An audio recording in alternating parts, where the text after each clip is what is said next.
To find your volumes, from the navigation on the left, under Project, Compute, click Volumes. To edit a volume, from the Action menu, click Edit Volume. The name and description can be updated here, as well as indicating that the volume's contents are bootable, which will allow the volume to be chosen as a boot source. If you are happy with the changes to the volume, click the Submit button to save. The capacity of a volume may be increased by extending the size of the volume. To extend a volume, ensure the volume is in the available status, then from the Action menu, choose Extend Volume. Specify a new size for the volume that is greater than the current size. You can see how the new size of the volume will affect the volume limits on your project. The blue represents the currently used resources, and the green represents the projected additional usage based on the new size specified. To save the changes, click the Extend Volume button.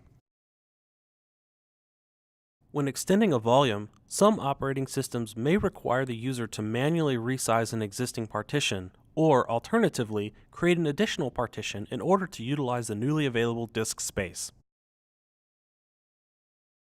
Your cloud may have multiple volume types available, which can expose different types of storage backends, types of disks, or even quality of service tiers.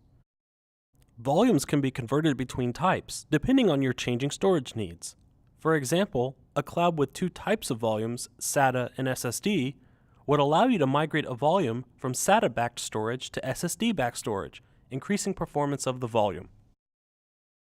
To change the type of a volume, ensure the volume is in the available status. Then from the Action menu, choose Change Volume Type. Choose the new desired type for the volume. Changing between some volume types might require the migration of data within the system, like our example converting between a SATA and SSD-backed storage. Changing between other volume types, like between quality of service tiers, might not require the migration of data.